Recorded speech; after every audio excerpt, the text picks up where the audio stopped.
Hey guys, how you doing? I have a 2009 Audi A4, 2-liter 4-cylinder quattro, and I've been having really bad misfires that won't go away. And I found a solution to it actually, which is amazing. Before I even talk about that, I've replaced coils, spark plugs, PCV valve, oil change, and that didn't even solve a thing. But one thing that solved it was this bolt right behind this sensor right here. It has to control for the oil pressure. So the sensor here is held on by 3 bolts. So one, two, and three.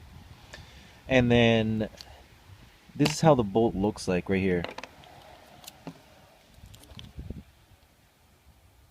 Right there. See if you guys can see that. Was $114 plus tax at Audi. And you need a special tool that looks like this to open it. I'll put the part number of the tool in the description. Um, and this bolt here, actually, when you want to, if you're gonna do it yourself, I'd suggest taking it to Audi because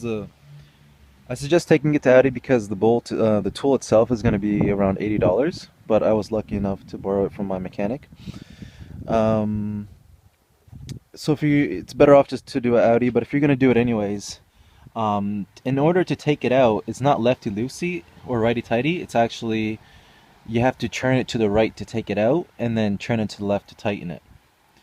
If that makes sense. So it's counterclockwise, then you would actually open and close a bolt.